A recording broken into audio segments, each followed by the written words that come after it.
नमस्कार। आइए सुनते हैं पाप मोचनी एकादशी व्रत कथा।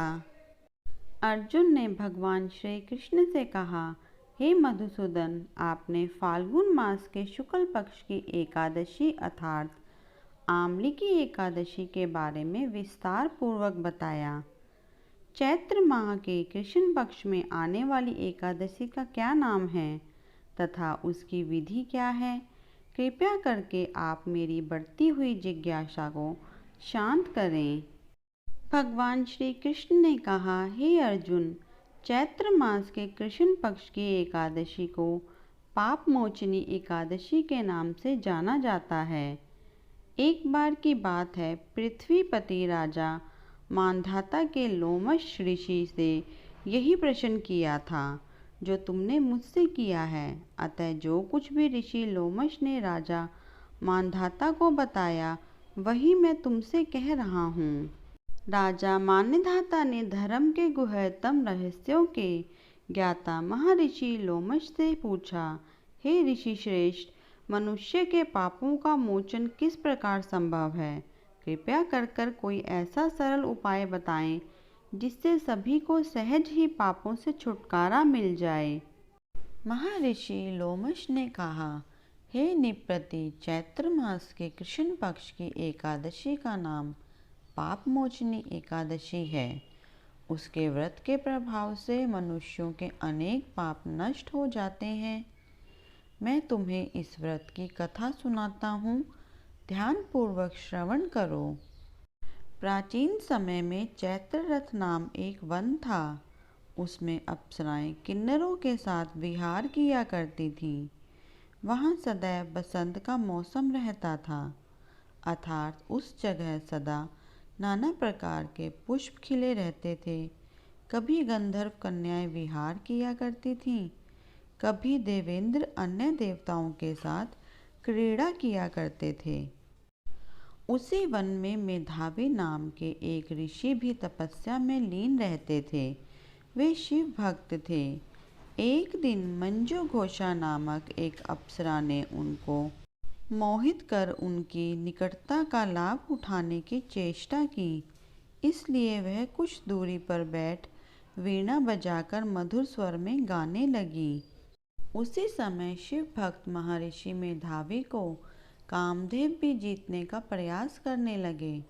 कामदेव ने उस सुंदर अप्सरा के भ्रू का धनुष बनाया, कटाक्ष को उसकी प्रत्यंचा बनाई और उसके नेत्रों को मंजू घोषा अप्सरा का सेनापति बनाया। इस तरह कामदेव अपने शत्रु भक्त को जीतने को तैयार हुआ। उस समय महर्षि मेधावी भी युवावस्था में थे और काफी हिष्ट पुष्ट थे। उन्होंने यज्ञोपवीत तथा दंड धारण कर रखा था। वे दूसरे कामदेव के समान प्रतीत हो रहे थे। उस मुनि को देख कामदेव के वश में हुई मंजू घोषा ने धीरे धीरे मधुर वाणी से वीणा पर गायन शुरू किया, तो महर्षि मेधावी भी मंजू घोषा के मधुर गाने पर तथा उसके सुंदरता पर मोहित हो गए।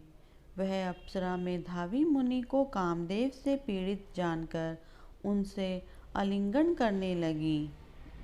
महर्षि मेधावी उसके सौंदर्य पर मोहित होकर शिव रहस्य को भूल गए और काम के वशीभूत होकर उसके साथ रमण करने लगे।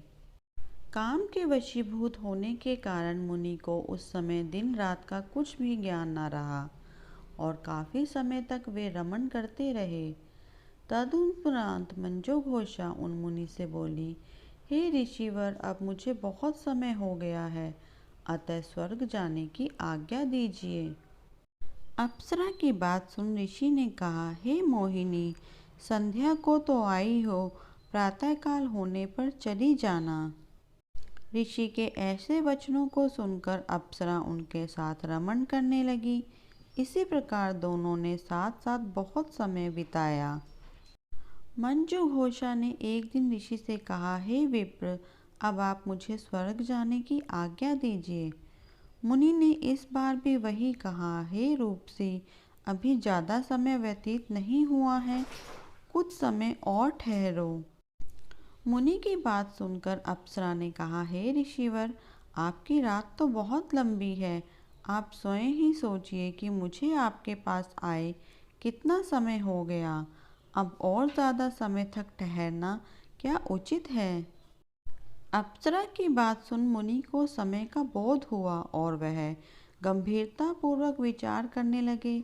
जब उन्हें समय का ज्ञान हुआ कि उन्हें रमण करते 57 वर्ष व्यतीत हो चुके हैं, तो उस अप्सरा को वह काल का रूप समझने लगे। इतना ज़्यादा समय भोग विलास में व्यर्थ चला जाने पर उन्हें बड़ा क्रोध आया।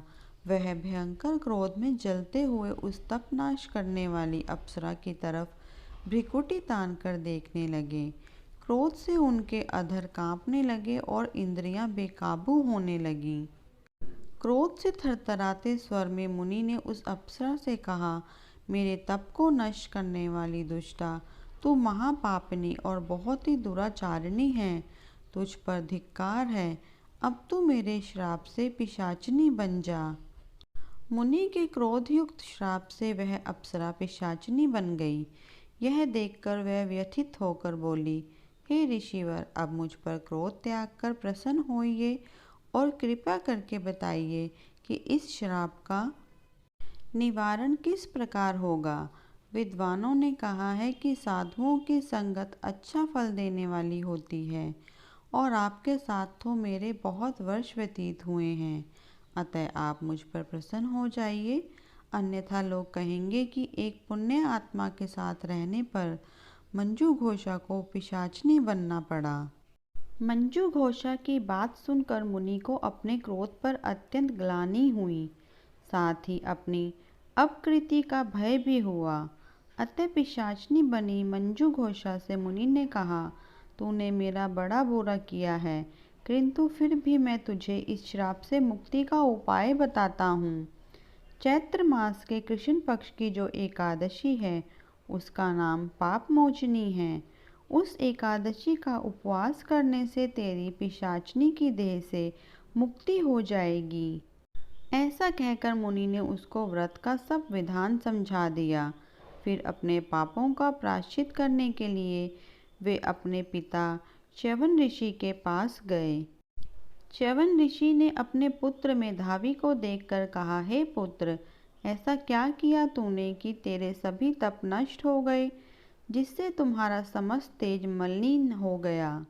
मेधावी मुनि ने लज्जा से अपना सिर झुकाकर कहा, पिताश्री, मैंने एक अप्सरा से रमण करके बहुत बड़ा पाप किया। इसी पाप के कारण संभवत मेरा सारा तेज और मेरे तप नष्ट हो गए हैं। कृपया करके आप इस पाप से छूटने का उपाय बताइए। ऋषि ने कहा, हे पुत्र, तुम चैत्र माह की कृष्ण पक्ष की पाप मोचनी एकादशी का विधि तथा भक्ति पूर्वक उपवास करो। इससे तुम्हारे सभी पाप नष्ट हो जाएंगे। अपने पिता च्यवन ऋषि के वचनों को सुनकर मेधावी मुनि ने पाप मोचनी एकादशी का विधि पूर्वक व्रत किया। उसके प्रभाव से उनके सभी पाप नष्ट हो गए।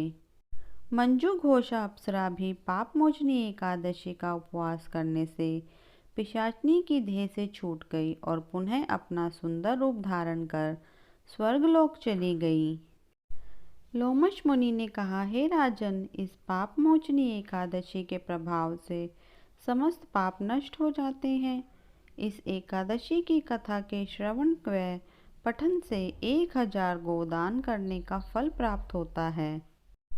इस उपवास के करने से ब्रह्म हत्या करने वाले, स्वर्ण चुराने वाले, मद्यपान करने वाले, अगमयागमन करने वाले आदि भयंकर पाप भी नष्ट हो जाते हैं और अंत में स्वर्गलोक की प्राप्ति होती है।